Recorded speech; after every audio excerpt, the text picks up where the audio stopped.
Perfect. So yeah, it's good to have you both here, and you know, you both have been at the forefront of driving innovation in Web3.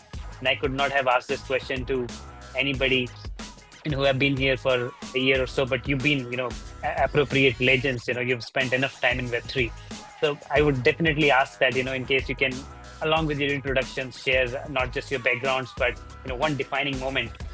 You may have many, but at least one, or any project that shaped your perspective about interop in Web3. So maybe Osman, take it up. Yeah, totally. So this is Osman, or Oz, Director of Growth at Polygon Labs.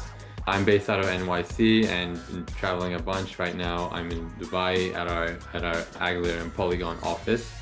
I guess like defining moment for me, maybe not just for interop, but for a defining moment, I guess I'll share would be, I grew up in Turkey, and inflation has been pretty stable. I was pretty stable when I was growing up, but in 2021 we had a pretty substantial inflationary period, which kind of like showed me the value of stablecoins and this new internet infrastructure, which Polygon is also helping build.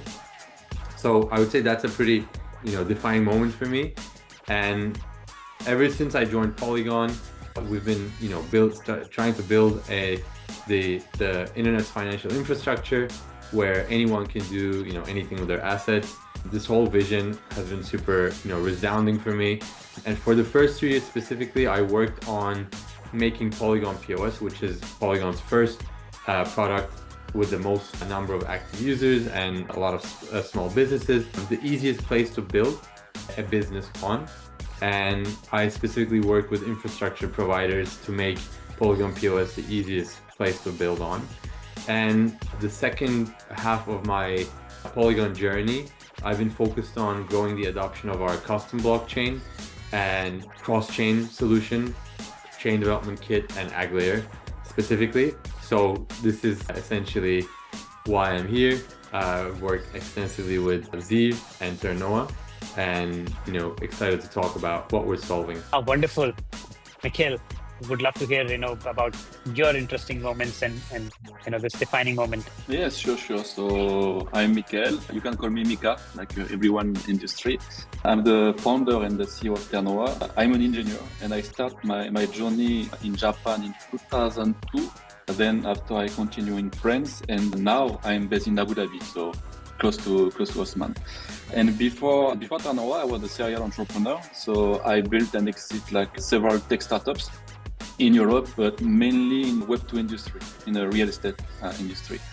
And my defined moment, it's not also on the like cross-chain and cross-layer stuff, but I start to work on that industry, trying to build a time capsule system. And I did by myself, first in Web2, so using like a peer-to-peer and any other solutions. And once I discover Web3, I just start to work in that industry from here, and now it's for like almost 10 years I'm in that industry. And to give you an overview about Ternoa, so we decide to build a layer 2 for the future we believe in, which is the PayFi for the Web3. But I will stay with a special sauce, which is TIP, so the T, integrity proof. So we are working with you on that also, and you know a lot about it. But it's to add decentralized security to centralized services. So, for example, that the technology can guarantee the integrity of Proofers sequence indexer for any other services for layer 2. And our goal is to have a cheap, fast, and secure transaction chain. And we choose Polygon CDK AggLayer, but I think the new name is AggLayer Aragon, maybe, Osman? We call it AggLayer CDK as a broad umbrella, yes. Oh, okay, so AggLayer CDK now for our base.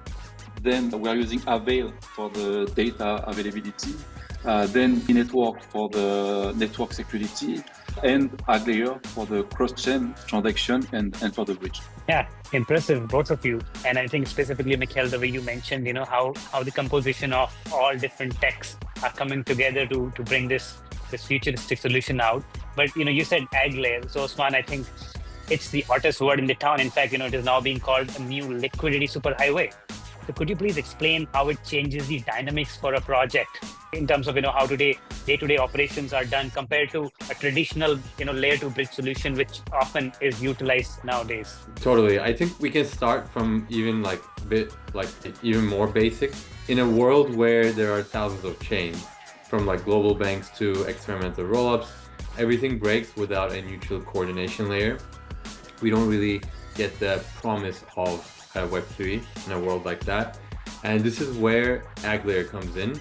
The goal for AggLayer is to connect all of Web3 so users can move assets freely and builders and enterprises don't have to rebuild these cross-chain infrastructure from scratch every time. We strongly believe that there should be just one interoperability standard that's neutral, and we're working with all the key players in the space to essentially contribute to this, and AggLayer is the tangible way we're doing that.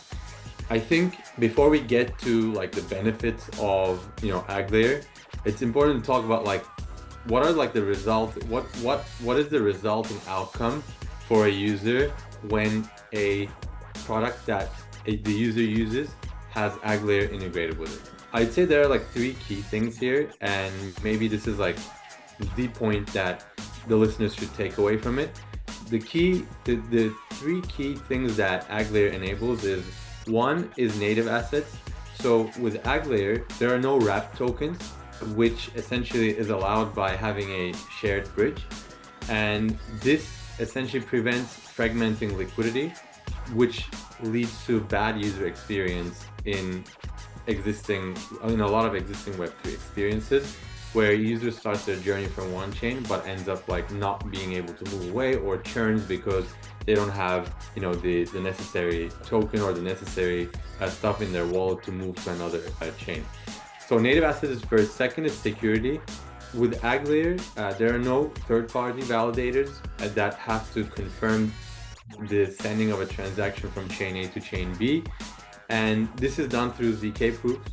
And this is why I think AggLayer is more secure than other interoperability solutions as well. So user essentially, obviously they're not going to think about necessarily, hey, is the transaction secure? But I think having that ease of mind, especially using this will be done by the builder of the product, not necessarily the user, but I think security is an important point for users as well, that product developers will essentially pitch to their own users. And lastly, programmability is an interesting point. AggLayer doesn't just allow sending a token from chain A to chain B, but actually it allows users to take more interesting and realistic actions, such as borrowing or staking across chains. So these are the three benefits that I think are enabled in products that use AggLayer. So these are what users get, and that's why we're really excited to push AggLayer's adoption more. Secure, seamless, and programmable. I think these are key tenets of AggLayer, which kind of makes a lot of things possible, specifically for the projects and product owners. But we have one product owner right here with us, Michael. And Michael, you've been an absolute legend leading Ternoa to where it is today. The only thing I believe you see is the North Star. So if we talk about AggLayer, specific to say Ternoa, how does AggLayer changes, what you and the end users on Ternoa can actually do? And are there any new experiences or products that you could have not done without AggLayer? Oh, okay. So before AggLayer, we used many other cross-chain bridge installation, and I think AggLayer stands apart for three reasons. And the first one is native assets, which is honestly a game-changing for us. You can, Osman explained it, but you can imagine to move one token ERC20 from ETH to Ternoa, then Ternoa to Lumia from Katana, and after send back that token to Ethereum. And the value, you don't need to manage every wrappers on any chain, which is honestly very expensive for us and time consuming. So I would say the first reason is AggLayer is exclusive and not elitist. It's easy, even for small chain, a new chain, you can use it and it brings value to your users and to your chain. So this is, I would say, the first reason. And after on AggLayer, so yes, you can bridge, but you can also, and Osman mentioned it, you can bridge and call a function on other chains. So another example for on Ternoa. So we don't want to bring liquidity from Morpho on Ternoa because we are too small. It's difficult for us to gather, Morpho holders to move their funds on Ternoa, and then we have to create LPs, etc.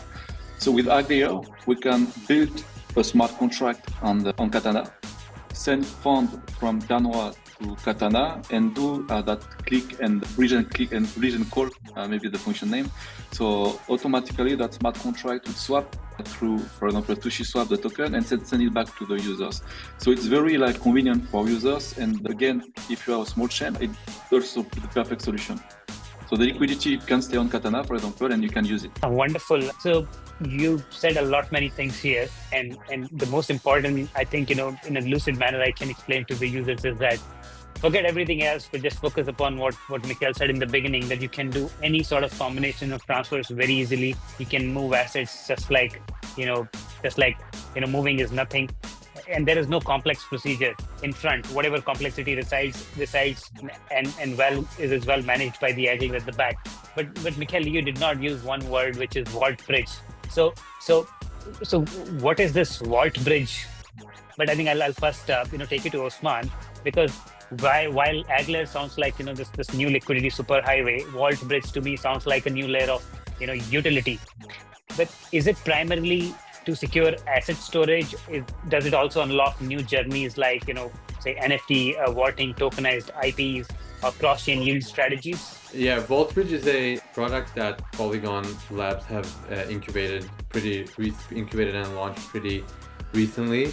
We were growing the adoption of it through another title, but we just essentially made the VaultBridge title official. The key idea is that it's a way to generate revenue on the assets that sit idle in a chain bridge.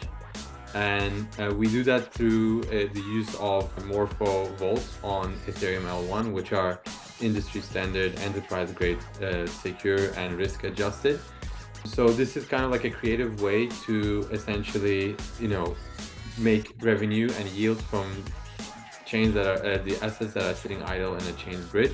And we don't see this necessarily as a security focused product. It's more a way to essentially build sustainable business models in Web3. And this is kind of like our contribution to this space. And yeah, let's hear from Ternoa maybe, like how the VaultBridge experience been. Really excited, Michael. I think this is the most exciting stuff. Everybody wants to hear from you because you are doing it and you're experiencing it firsthand. Yes, for sure. And I work a lot personally on that, because it was very interesting for me to discover how that VaultBridge is working. So now when users bridge ETH, USDC, USDT, WBTC, and USDS, from ETH to Ternoa, the original assets can be deposited into a Morpho vault, and on Ternoa, users receive a liquid token. And that liquid token is like a token that you can use inside Ternoa. So to give you something very concrete as an example, so we have 3 protocols now on Ternoa, and the chain is getting the Morpho yield, but after the chain decide what to do with that yield. And with the team, we decide to offer that yield to builders. So if you want to build an application on Ternoa, we are giving you the yield. So we've got 2 DeFi protocols that start using that. One payment application also. They are doing rewards program, loyalty program, or this kind of solution.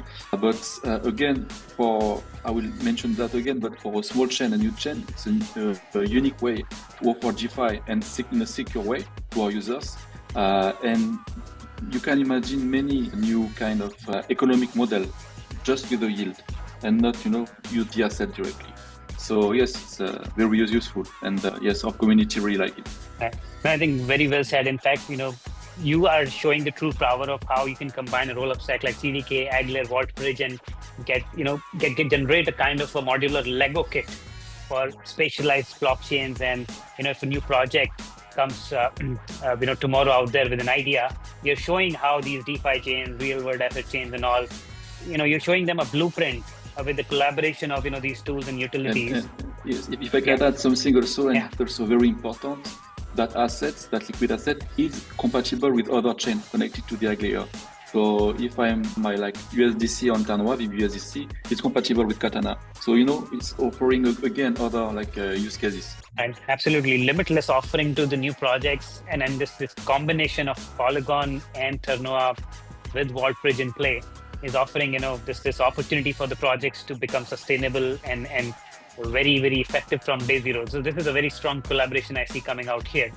Now, we are pretty much about time here. So, as a closing remark from both of you, for the projects or builders who are just starting out, and what would be the golden rule to follow, which you may have to say? On the flip side, what's the most dangerous myth or trap you have seen projects falling into when trying to scale with modular frameworks and bridging solutions? So yeah, Osman, maybe you can kick off the protocol view and then the product view. Sounds good. I think there's a variety of use cases that's being built with the financial infrastructure that Polygon is providing businesses with. Specifically for a custom blockchain solution, we're still observing what type of use cases are hitting product market fit, and we're still early. Hopefully Ternoa will be one of them. I think the builder journey that we kind of keep on finding ourselves keep on repeating is as following. There's a lot of teams that are building payments, RWA, stablecoin type use cases, and we think that our main initial chain, Polygon POS, is a test bed for these types of experimental use cases.